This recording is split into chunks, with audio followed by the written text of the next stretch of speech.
into the chase, y'all, because I have some amazing guests with me tonight, y'all. And I am so excited. I do not know what to do. You guys know what to do. Drop a hello. Great evening. We are so excited to have you join us this evening for Boss Moves. And you guys know exactly what BOSS stands for. If you don't know, let me remind you right now, BOSS has nothing to do with your actual position. It's all about, are you operating in your purpose? That's what we're talking about tonight. And BOSS stands for us being bold, optimistic, spontaneous, and substantial. So when we're talking about making boss moves, that's exactly what we are leaning into tonight. And so can I tell you, I got 3 superstars. People always they think oh my goodness, Dr. Nelson, you're doing, but no, the real superstars are in the classroom. And I am so excited. Y'all, amongst the 3 of them, these 3 individuals collectively have 10 Teacher of the Year awards. Do you hear me? 3, 1, 2, 3. Amongst the 3 of them, so I'm going to go ahead and bring them on up. You guys, what are you drinking tonight? I don't even, my tea is not even ready yet, y'all. I am on 2 wheels. Tyler is so sweet, y'all. He's making my tea for me. It's not ready yet, but I will have some tea in just a moment. But talking about tea, I'm going to bring up these great educators. Hello. How are y'all doing? Hello. Doing great. I'm so excited. Okay, y'all. So let me tell you a little bit about these amazing individuals that you see here with me on this screen tonight. Again, tonight we're talking about how do we know the school is getting ready to start or has started. My baby started last week, they started in the middle of the week. So quite a few schools did start last week.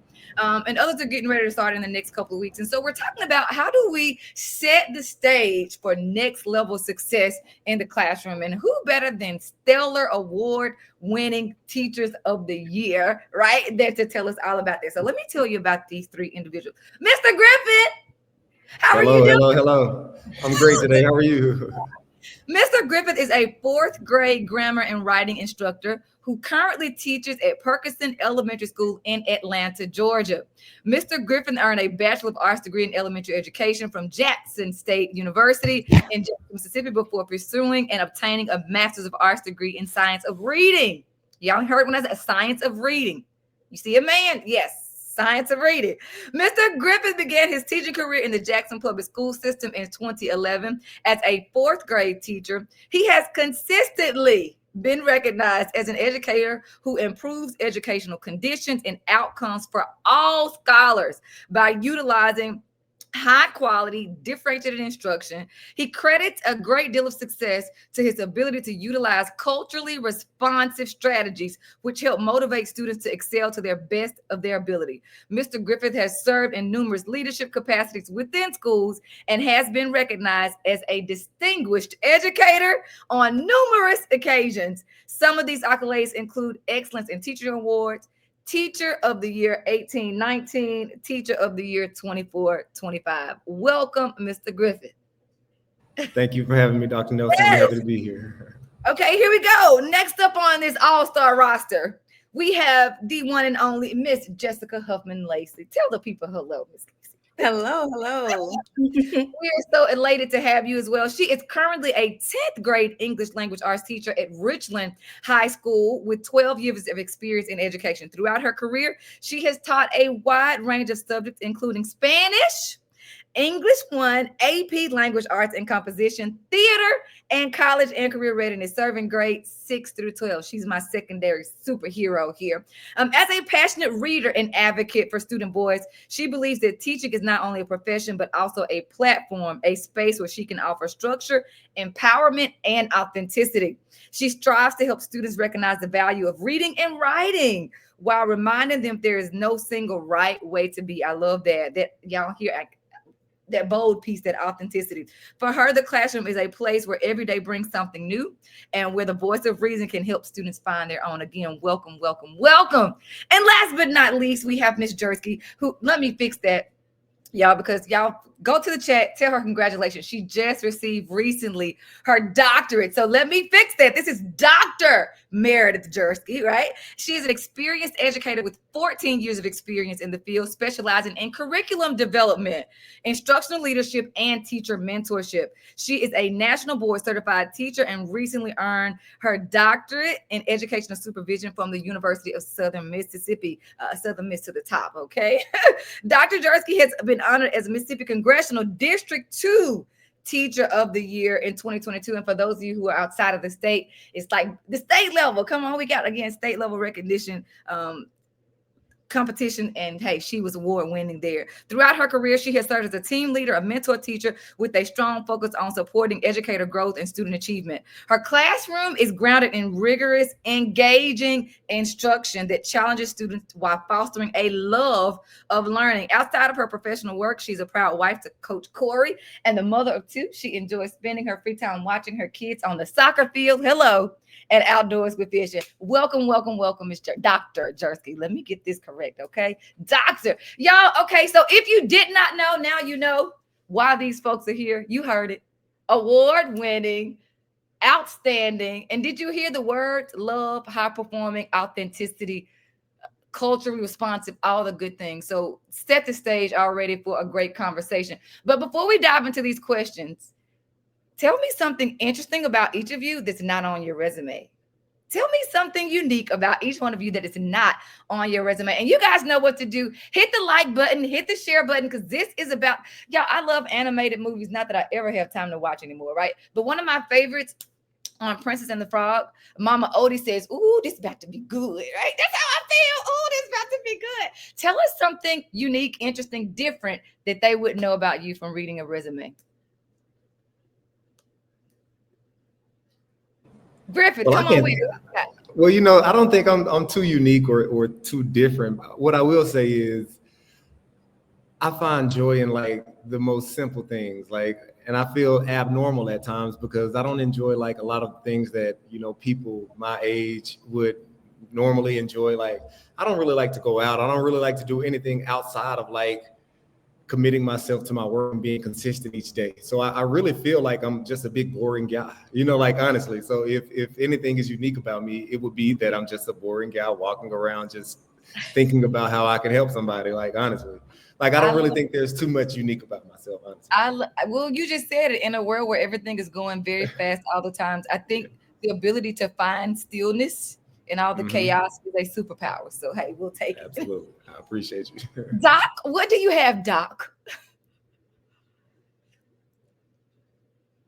You're on mute. Unmute yourself. Oh, we can't hear you. Unmute. No. It's okay. We'll come back to you. Maybe. Let's see. There you go. There you go. We good? Okay.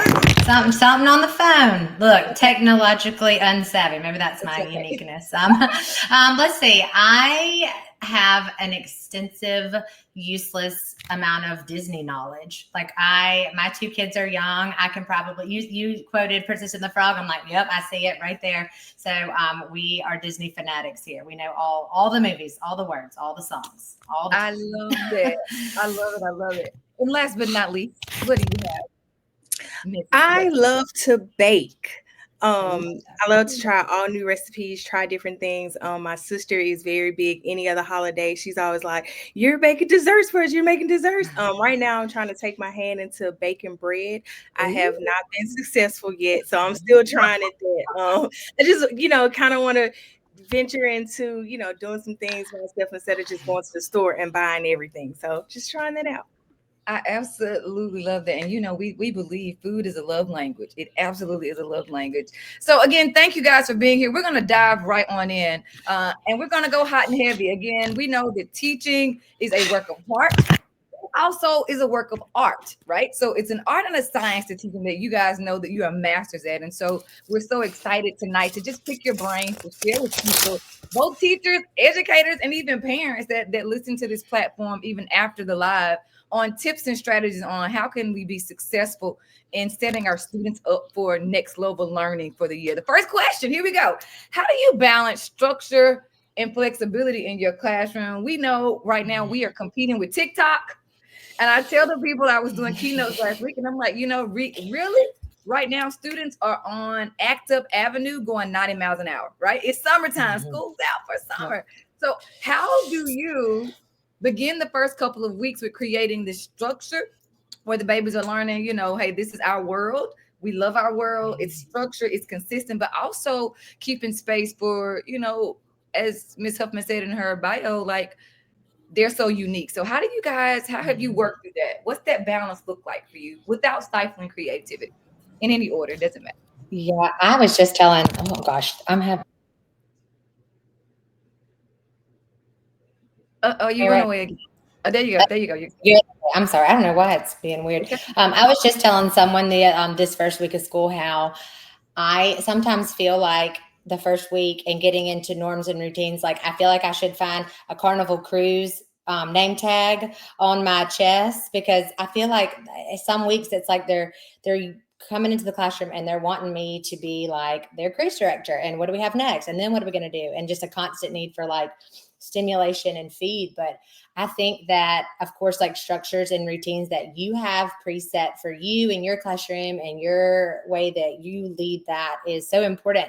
But then, like, I think it's so important to reflect back on, okay, that worked, that didn't work, and to be exceedingly adaptive in the classroom too, which is so hard. That's something that it took me a really long time to learn, because I wanted a structure. I wanted it to look this way. This is what works for me. Okay, not this year. Let's pivot. This isn't going to work for this crew. They're a little more musical than last year's group. How can I incorporate that into what I know works, but also giving them what they need as a unique class at the same time? I love it. Absolutely. I think the cornerstone is respect. One thing that I hammer, especially throughout the year, but especially in the very first, the initial weeks of school, is the importance of respect. And when a student steps outside of the expectation, I have to remind them, hey, is that respectful? What does that look like? What does that sound like? And I have to model that for them. And as many times as they mess up, I have to reinforce that time and time again.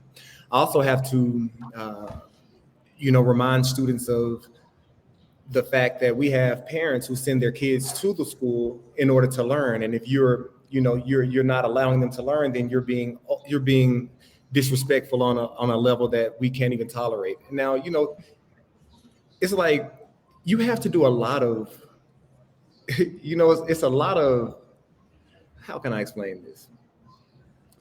It's the most, I'm kind of lost for words right now. This part of the year is the most,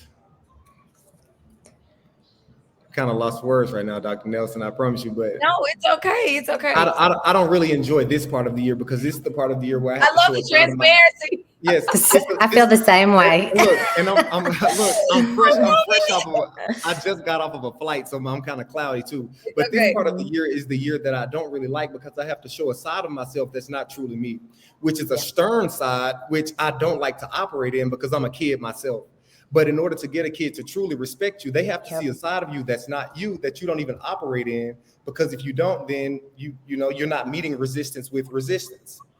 And so I don't really enjoy it, but I have to do it in order to get the necessary outcome. I'm so glad I'm not the only one that feels that way, because it's so true. Like, it's just not, it's like I can just get to like 6 weeks in, but I can't get to that without this couple weeks. Right. I feel you. I love that I tell people all the time that, like, boss moves is this the beautiful, y'all know Venn diagram, right? The middle, like, it's this beautiful place in the middle where research meets real life experience and real time. Like, so we're being real about the thing, because people need to, I think so often, especially for new teachers, like, we don't set them up to be successful, because we're not honest, right? Right. Honest doesn't have to be a negative thing, but when we're truthful about where we are, we can govern ourselves accordingly. So again, thank you for being vulnerable. Thank you. Huffman, what you got? Miss Lacy. I was going to say, to add to that, explaining the reasons why you have those certain expectations in your classroom. I know as adults, we feel like we don't have to explain ourselves to children, but it really helps. Like you just said, being transparent. Like, yes, I want you to put your backpacks over here on this side of the room because X, Y, and they are more likely to buy into it because there's like, okay, well, this is, how she wants her classroom ran. So I'm going, like, as you also said, Mr. Griffith, I'm going to respect it, and just keep going through it. And at this time of the year, everybody's new, excited, nervous, and just staying with it and until they get it right. I run a lot of new teacher academies for districts, and that's one of the things that I'm like constantly saying, and people, their eyes will book because I grew up in a very traditional structured home, right? And even here in my parenting, it really reflects a lot of that traditional upbringing that I have. But I have to be honest, if I am only taking that old-fashioned traditional structure into a middle school in 25, 26 and thinking that students are automatically going to respond to me with that, hashtag messed up already, right? So I think all of you have acknowledged like the importance of the power of the pivot, right? The power, Absolutely. the importance of the consistency. Research has shown us like if you don't get the classroom management right, learning is really difficult for learning to happen. And then another piece of that, talk about the routines in the classroom management, making that space for student voice. Because when you add those routines and structure with space for that, the learning and the opportunities just is multiplied. So thank you guys so very much for that. We're jumping right on in. I'm going to come back to, matter of fact, I'm going to skip a question and I'm going to come back to this one. This is the next question. I was going to do this one later, but since we're already here and we're already being transparent, and there are some new teachers that are going to come back and watch this. This is the question. Okay, it's the beginning of the year. All right, Mr. Griffith, I hear you saying you're modeling respect. It's the second day of school, and I'm still going 90 miles per hour on Act Up Avenue, right? I'm not ready to make that pivot onto learning lane yet. I'm not ready. Right. How do you turn those challenges like the disruptive behaviors or even, on down the line, lack of motivation? How do we turn those into teachable moments? What's a real-time strategy that you guys have used to redirect students that possibly are off task or students that possibly, they hashtag just don't want to be there for the day? What does that look like in your space? Well, I think it's all about love and patience. It starts with me, like a kid, we're going to have behaviors. They're going to happen. But a lot of times we have to see past the behavior and look for the reason. I was once a kid who showed behaviors, but I was a product of my environment. I came to school with that. I didn't want to learn anything that day. So I want to kind of act up so that I can kind of disrupt things and throw things off. But I had a few great teachers, and I try to be that great teacher for students today. Sometimes a simple conversation. Hey, let me talk to you real quick, even after school or even right there in the moment, getting beneath it. And once they see that you truly care and that you're not there to berate them or criticize them, it's easy, and it's all about relationships and building the trust and showing them that you love and care for them. I love that. Yeah, everybody drop this in the chat for me. Y'all know it's one of my signatures. It's a keynote. It's the talk. It's the chat. It's all in the book. Y'all drop it in the chat. Lead with love. That's what I just heard him say. You know what? Too often we lead with other things, but if we learn to do that, it does soften a hard heart, if you will. Kids have trauma. They have issues. We have trauma and issues, and so when people with love, it does open a door for connection. So what about you two? What are some real-time strategies that you've used when you're working with, first couple of weeks coming in, brand new, they don't know yet? Yeah. What is that? With me teaching older students, I always try to bring it back to how life will be for them once they graduate. When they have that lack of motivation, I always ask, okay, so you're at your job now. If you don't do what you need to do at your job, you're not going to get any money. You're not going to be able to get to your job. You're not going to have a place to stay. Like, I always take it there with them to make it feel more realistic. Or as what Mr. Griffith said, I just had that conversation, right then. Being a state tested area, we all know how, burdensome that can be. But I tell them, like, you sat down with me and you told me where you wanted to be on this state test. How is what you're doing or this behavior that you're having right now, how is it going to get you to that goal? We need to fix it. We need to, change it up. I also, talk about myself. I have transitioned to that since I have gone to the high school level. I do bring up a lot of my personal struggles that I had in school and things like that to make connections with them, to show them that, hey, we all, fall sometimes, but let's get back on it because we really don't have time to waste. Yes, I love it. Doc, what you got for us? Yeah, that's kind of just a piggyback on what they said about really like empathizing with their situation and like hearing the why behind it, and just stopping and listening. I have I've taught second and third grade. I have third graders right now. So really trying to dig in and set the foundation with those relationships, like he said, to understand the why behind it. And I like to connect with parents as quickly as I can too. It doesn't have to be like, man, he was real disruptive. It can be on positive behaviors too, but like, hey, I noticed this. And I know it's just the first week of school. They're real excited and it's a little disruptive, but like, is this something that we're seeing before? Is there a reason behind this? Like, how can I best help him to get more comfortable and acclimated to the classroom as quickly as I can? I love that. So y'all know this book, I promise y'all every day I get a message. I got a message earlier that was a video message. Just because again, it's real life. Like this is real stuff that's happening. Y'all, chapter 6. Type it in the chat. Shift happens. Okay. Type that in. The shift is going to happen in the classroom. It's going to happen in the school. And it's like you're saying, like, how do we activate the power of the pivot? And my background in psychology, like what is the function of the behavior? Like why? It's very important. And you guys have all said that I got to get to the root of what it is and help them to understand, like, we're actually here for the same reason. So very, very, very good stuff. Y'all drop the stuff in the chat. They are dropping some nuggets. This has been great, great, great, great. Now I'm going to go back up, right? Because I was like, yeah, let's go there.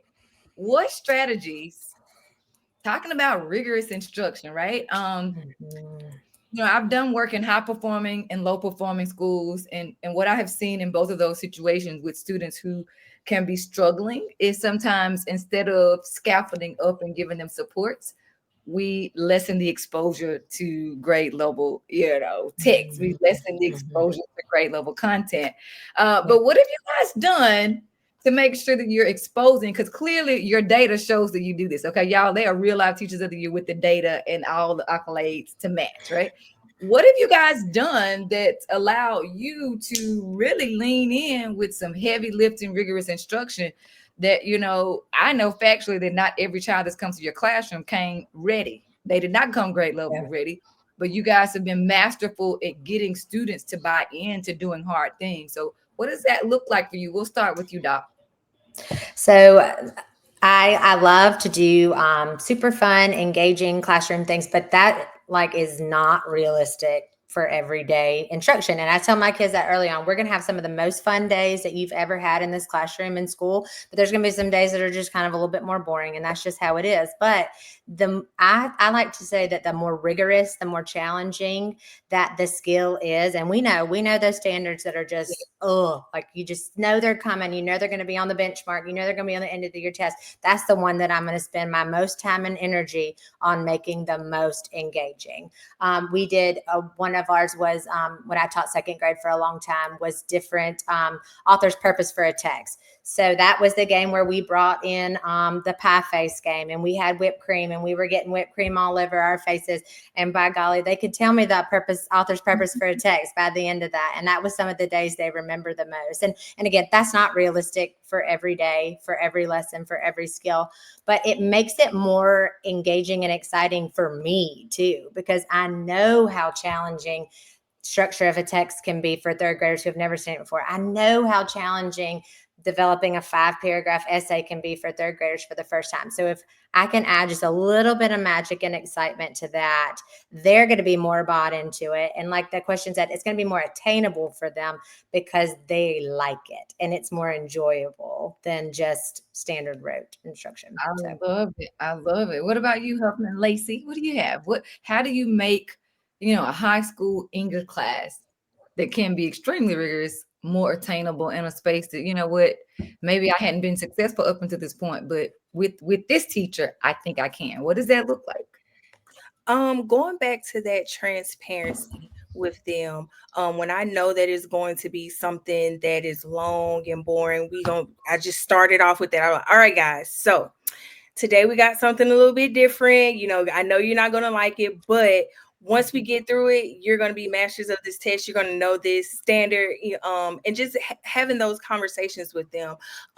There was this one activity that I did in my class, a jigsaw activity. Never did it before, but I knew that it was going to be something that was going to really help me differentiate my instruction, get those students that were struggling just a little bit on those different things to get them to that good point. And I was very honest with them. I said, I'm extremely nervous to teach y'all today.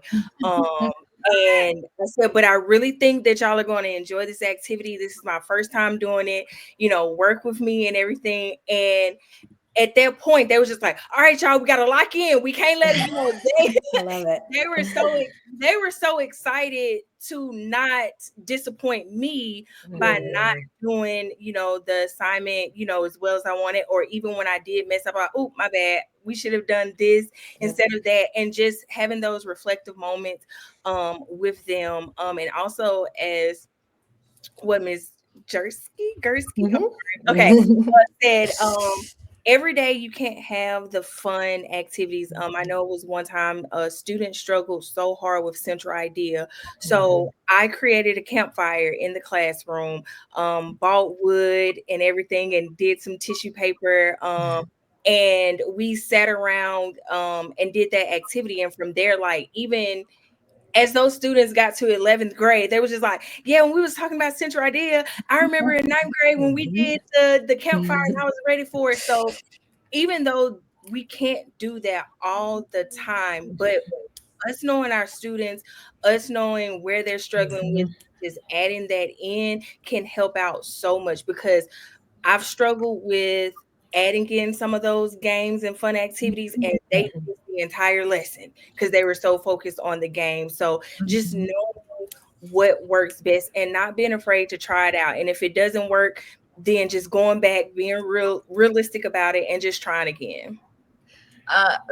Phenomenal, both y'all. Like one of the things that even with what you just said, like if you, the first S is about being spontaneous. Like we've got to try some things. Like the brain responds to novelty. And so like we've got to be honest. I might try something and it might flop. It might not be a flip. It might be a straight up flop. Like it does not work. Right? And so I think it's so very important that like we're modeling that for our students. Like, you know what? Life doesn't always work out the way that you want.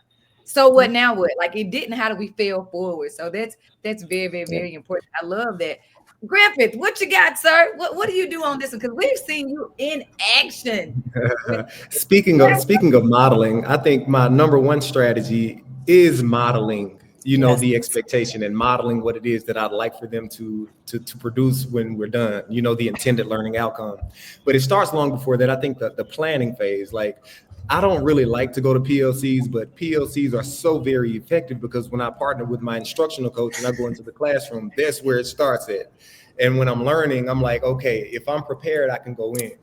But once I'm in the classroom, I think, being systematic, being explicit, and giving students multiple opportunities to practice. Wait a minute, slow down, because I listen. I need y'all to type this in the chat. Okay. That's a powerful statement. You gave us three things. Let's do it again. We have to be systematic. We have to be explicit, and we have to give students multiple opportunities to practice. We have to.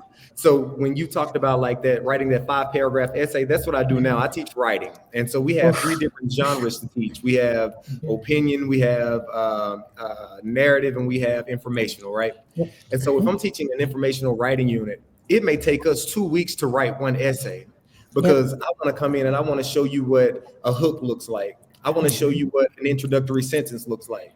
I have to show you those things so that we can get our introductory paragraph complete. And so when I show you what an introductory paragraph looks like, it may take me 2 to 3 days just to show that to you. And it may take you another 2 days just to get yours done, especially for 3rd graders coming into 4th grade who don't necessarily have the foundation, right. But once we do that, I have to give you multiple opportunities to practice that. And then we can move into the body of our essay. That may take me another 2 to 3 days just to get one paragraph, and so it's all about just being systematic, modeling, and giving students multiple opportunities for practice instead of just saying, okay, respond to that prompt. Also, when we even look at like a writing prompt, you have to show them how to even break the prompt down so that they can actually write to the prompt. Because if you're not writing to the prompt, you can stop right there. It's a done deal. So I think modeling and just giving students time to practice is going to give them a better chance of being successful. I love that. So y'all drop this in the chat, because all 3 of these powerful educators have just pretty much led to the fact that we've got to walk the talk. Right. That was one of our core values. Like whatever, I don't care if we're talking about behavior or we're talking about academic, we've got to model. Right. And so you guys are talking about exemplars. Like what does it look like if I am good at understanding and showing you my learning? Because we know learning should be visible. What does it look like? And so you guys are talking about that, walking the talk. Y'all drop that in the chat. Make sure you've liked this video.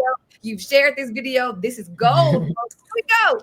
And you guys just alluded to this, but we're going to go a little deeper. So engagement isn't just about fun. I think people here, I do a lot of training around student engagement, and it's very important, even more so now than ever, right? Because between cell phones and all the other amazing things that are happening in the world, right? People are so distracted. And so sometimes immediately when teachers hear, especially new teachers, they hear engagement, they think Ron Clark, right? They think I got to flip off the table. They think it has to be over the top fun. But real true engagement is about meaningful learning experiences. That's what it's about. How do you design those lessons that keep students actively engaged? And this is a big one, intellectually curious. How are we? I mean, thinking about I think a couple of weeks ago we talked about, or maybe not, I'm getting mixed up, y'all. I'm doing training and all this. But I was with the group and, I was sharing with them 65% of the kindergartners right now that are going into this year, 65% of them will have jobs that don't yet exist right now. So I think 13 years forward, like the babies that are sitting right here are going to be doing things that don't exist today. And so what are those skill sets that we need to be engaging them in right now that regardless of the field they're going to walk in, is going to prepare them? And so talk to me about what does engagement look like for you? How are you designing those lessons? And how do you create this cultivate this environment where students are curious about what you're teaching? My goodness. Well, I am a kid, like I'm a kid at heart. I walk in like I'm one of the students. I am, and I've always been that way, and I don't ever want to lose that aspect.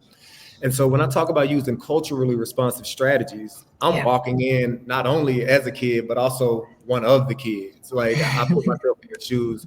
And so when I design lessons, it's always from the standpoint or from the interest of the person that I'm teaching. And so like, if it's boring to the students, it's going to be boring to me. And if it's boring to me, when I'm thinking about it, I know it's going to be boring to my students, and I can't do anything. Like, even when I'm, given certain things to teach, and they're like, hey, use this resource. And I have to, kind of speak up and say, no, I don't think that's going to be, and I've taken some lashing behind that, but I have to sometimes, speak that because it's very necessary, because I can't fake it, so I think, putting myself in the shoes of a student is what allows me to design lessons that keep them actively engaged and intellectually curious. I love that. Yeah. Do y'all remember the video where Jaden was reading the math problem? Like Jaden, he was sitting at the table doing his homework, and it was like Jaden has 5 quarters or however many. How much money does Jaden have? And he said Jaden is broke. Right? That's Okay. real life, relevant. And so, yeah, relevant. So if we aren't Mhm. allowing space to invite student voice and student Mhm. perspective, we're Mhm. missing out on powerful learning Yep. moments. But think about that. He didn't just understand how much money he had, he understood the concept of money, right? That's Right. right. In That's real right. life. He ain't got enough Mhm. money, right? So that's very, very Mhm. powerful what you said. What about you guys? Any other thoughts on this? How do you design lessons that, you know what, the kids are going to be sucked into this and I'm going to activate, right? Turn on the light switch and play it. Yeah. I can speak to the intellectually curious part a little bit more. So we transitioned our curriculum a little more this past year to be a little more knowledge-based curriculum rather than starting with the standard and working our way down. We're kind of flipped that. So how can I incorporate these standards into more like knowledge-based information that will take them a little bit further in life? So for what I'm teaching tomorrow. Tomorrow we're going to be talking about learning challenges and access to education around the world. So I'm going to explain to my students what it looks like for, yes, us in America, education all over the world, people who struggle with different learning challenges, but then what it looks like in Chad, what it looks like in Afghanistan if you're a girl at their age. Like I try to make it really, really intentional for their age to keep them curious. So I kind of hooked them last week when we talked about school uniforms. There's a school in South Korea where you go to school for they go to school for 8 hours a day, go home for dinner, and come back to school for 3 hours. So we talked all about school all around the world. And then I put my big map up and showed them a couple of places where we're going to learn about third graders that have to build their own school after the rainy seasons. We're going to visit a secret school for girls. And I've hooked them and I've got them already thinking like, wow, what is Afghanistan? What does this mean? What is it? Where is that on the map? So they're already over the weekend churning and thinking about these things. So on Monday, we're going to go one country at a time. So I like to kind of give them a little bit of a hook and suck them in and again, make it relevant to them because you can only get so excited about main idea over and over again. But if I can look for the main idea of a text that you've enjoyed, you thought was unique about the topic we were talking about, then I've got you. I love it. I hear you. Relevancy is key. I love it. All right, high school folks. I mean, I feel like they both really took it away with those things. Being intentional and being relevant is the key thing to get students engaged and to keep them intellectually curious. Also, like I said in my bio, I'm a big advocate on voice. I really have transitioned my teaching style to where it is more of a conversational based class, to where all I'm doing is I'm asking I'll ask the initial question and then allow students to go from there. And I tell them, like it's going to be a process for us to get through this. But if you have a question about something, don't talk to me. Talk to your classmates. Like pretend I'm not here and let's let the conversation grow from there. And there has been a big shift in figuring out, them being able to figure out what it is that the correct answer is and them finding it themselves and then learning new things about one another, because everybody has a different story. And I feel like since I've made that shift in my classroom, I am able to dive deeper into them and get to know them better.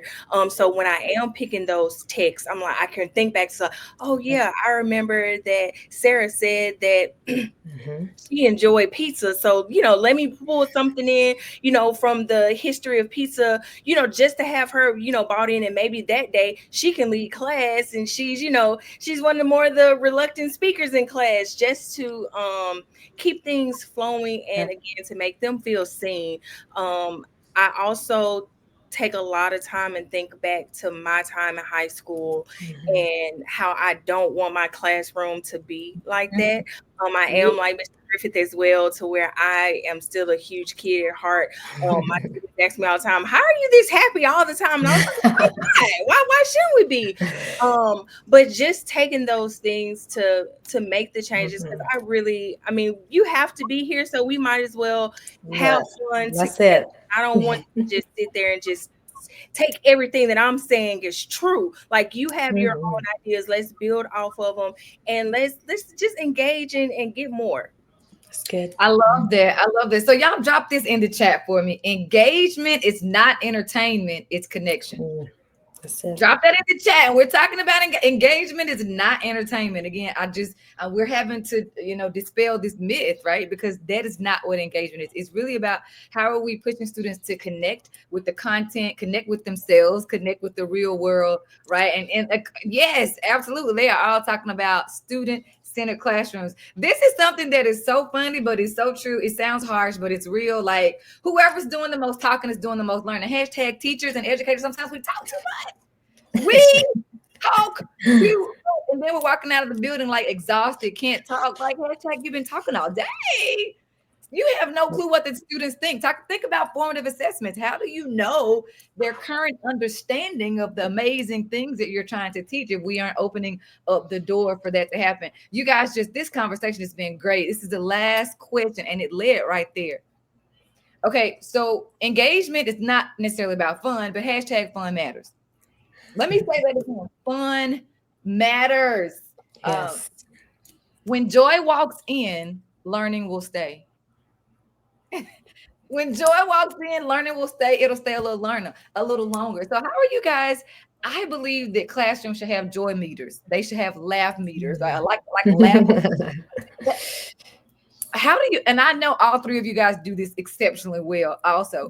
What are you doing to make sure that your classroom is it's highly engaging, but you know what? Students want to be in there. They're having fun. And one of you guys said this earlier. You alluded to the fact that I can't have an engaged classroom if I am not first engaged.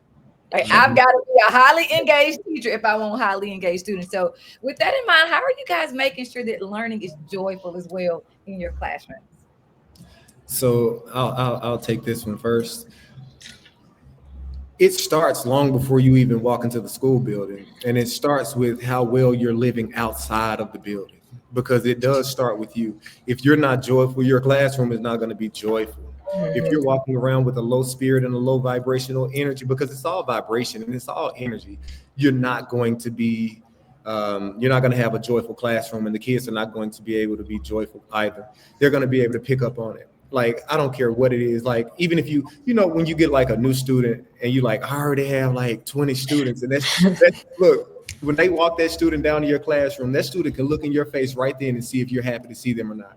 It's the small things, and we have to match the energy. Not only do we have to match the energy of the students, we have to go above their energy.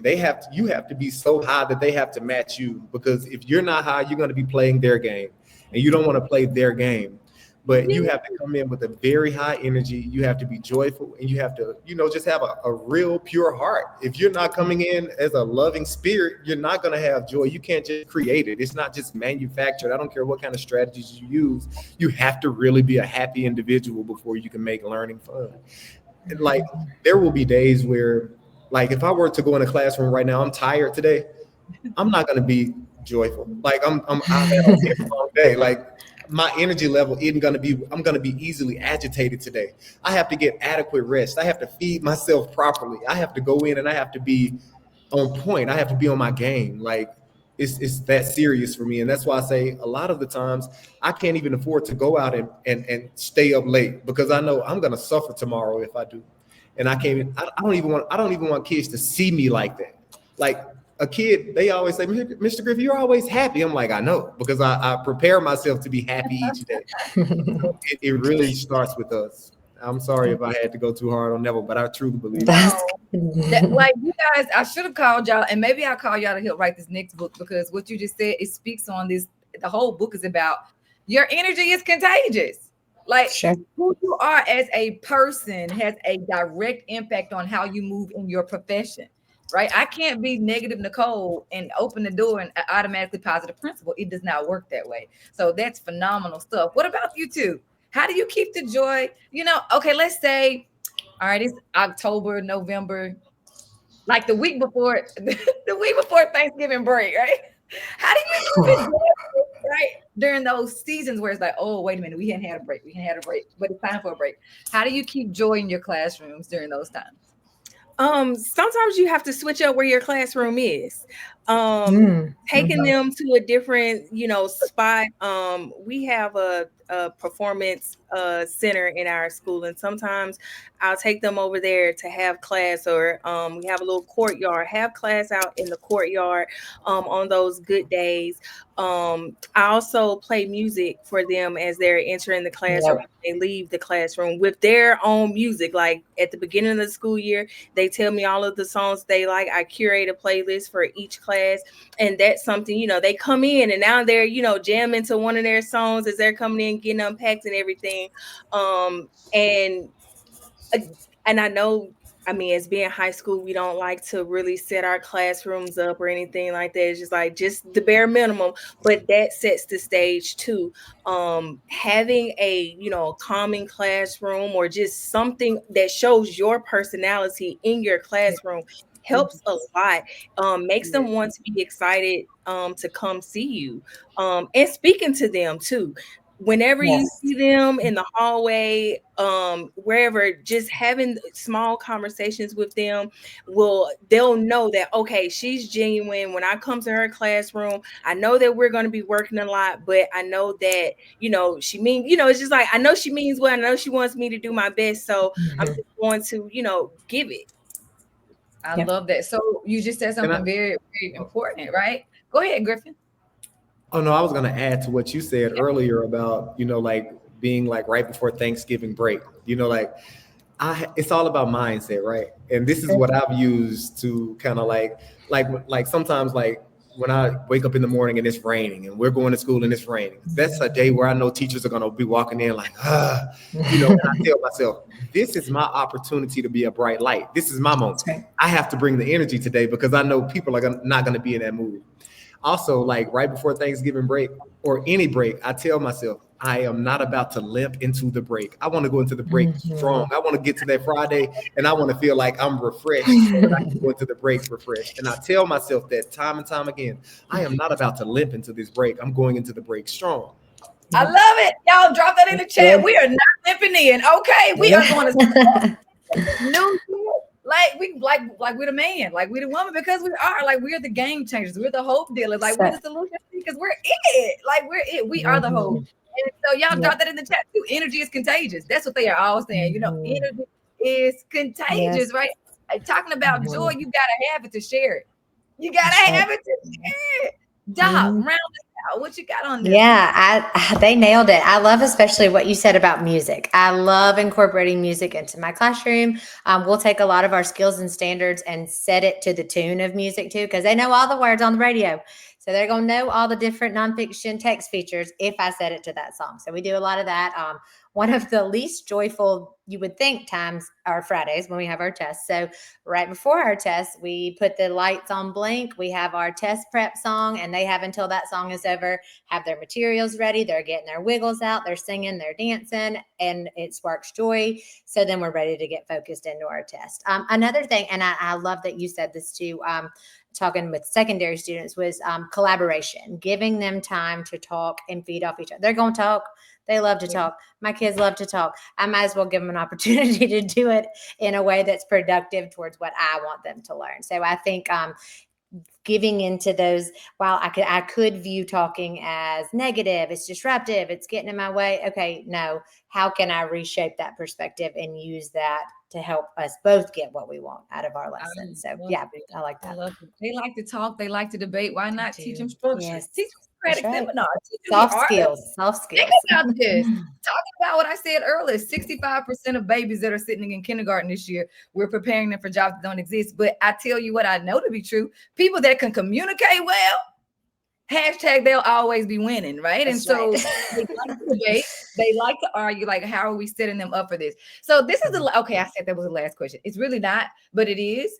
I want you guys to each give these amazing educators some words of advice, just some parting words of advice. Again, y'all tell them thank you so much. Again, do you hear me? They were all modest in their bios. All three of them were modest in their bios, okay? Because all of them have multiple Teacher of the Year awards, all the accolades under their belt. So I just want you guys to, knowing what we know about the great magnitude of where we are, especially right now, with the need for education, uncensored, real, truthful education. Give these folks some parting words. And y'all, as they're doing that, y'all drop those one takeaways. Y'all know I'm a teacher, so I always have an exit ticket. Drop those one takeaways as they are sharing their parting words of advice to you guys. No particular order. What's your words of advice to teachers for the new year? Mine would be, or one that I stand by is my life, their entertainment. In terms of being in front of the classroom and to do what feels good to you, what feels right to you. Because I know that we have, certain standards or certain resources and things like that we have to use, but if you see that it is not working for you and your students, you have to change it up, because at the end of the day, it is all about those children. And we want the best for them. And anytime when I felt like I've, followed to the T to something that wasn't sitting right with me, I go home defeated, because I feel like I haven't earned my pay that day, because I've let those children down. And I feel like that would be my biggest gift for you, is just to do what feels right for you, and listen to your children. Their faces will tell you everything. Pay attention to that, because you will see the question mark on their face. Yeah. Pay attention to it and just don't be afraid. I love that. Thank you so very much. It's been such a pleasure to have you join and dropping all these nuggets. All right, folks, what y'all got? What are your words of encouragement to all the educators that will go back and listen to this live tonight? So I'll say, be great. Greatness is a choice. You can choose. You have greatness within you. Be great. Everything that you do, go hard. Put in the work. Like, prepare each and every day. Go in, be great. Give everything that you have. And approach it with a sense of integrity, knowing that you are going to reap what it is that you sow. So if you want your kids to be great, you have to sow seeds of greatness in your kids, and you're going to reap whatever it is that you pour into them. So be great. Greatness is a choice. That's what I say that every single day. It is literally a choice. You can choose to be great. I love it. So we got be you. We got be great. Doc, what are you rounding us up? Oh gosh. Okay. I should have we should have pre-planned. I didn't we were gonna run on a theme. You're going to have days that absolutely stink. You are not alone. You are going to have days, like she said, where you go home defeated and that did not work. And you're going to think, I just don't know if I could do this anymore. But you get to choose to not let those bad days define you. You get to choose joy. You get to choose to be great every single day. It's a choice. It's a choice, however we want to frame it. I was torn between that and relationships first, always, with your students, with your teacher next door to you. You're going to need them. With your parents. Relationships first, always. Go to the soccer field. Go watch them play. Go see them in their music performance. Yeah, it's inconvenient. Yeah, I'd rather probably be sitting in my chair reading my book. But that lays the foundation for learning that'll go so much further than any fun, engaging, rigorous lesson. So I probably have to say relationships first, always. All right. So be you, be great, relationship first, always. Y'all, you have been absolutely amazing. And I cannot express my gratitude enough for you being willing to share your genius with the world. You guys are, I tell everybody, my second grade teacher, Miss Jones, right? Second grade, I'm an old lady, y'all. I'm second grade teacher, Miss Jones. I can't help educators to understand like the power that you have every day at your fingertips. And so I just want to say kudos to the three of you for doing it and doing it so well. Doing it so well. And thank you for not only doing it so okay. As a matter of fact, can y'all do that? Because neither of you do a good job. Like y'all are so modest, sir. Thank y'all for being great. Not only thank you for being great, but all three of you are teacher leaders, right? A lot of times, amazing teachers automatically leave the classroom, and you guys are like, nope, I'm staying right here. I'm leading from where I am. So kudos to you for doing that. Y'all, did you drop your one takeaways in? Did you? It's exit ticket time, but make sure you've also liked and shared this video. Also, y'all go ahead and drop in the chat as well. If they want to connect with you, how can they connect with you? What's your email address if they want to follow up with you? And y'all, if they're doing that, I'm dropping the link because you need the book. Everything that they talked about is right here, right? So go ahead and grab that book as well. Also, it's a phenomenal time. It's the new year. So some of you need a different year than last year. Feel free to reach out to us. You know, we provide keynotes, coaching, professional development around all the things we talked about today: culture, climate, positive leadership. But we want you to follow these people. Tell them how can they connect with you if they have a question about something that you mentioned tonight. What does that look like for each of you? Griffin, how can they find you? You're muted. Yeah, I was trying to type it in the chat. I can't see where to type it. Let me see. I see. I got you. I got all three of you. All So right. I'm dropping them in the chat for y'all so that y'all can see how to find each one of them. Again, y'all know what to do.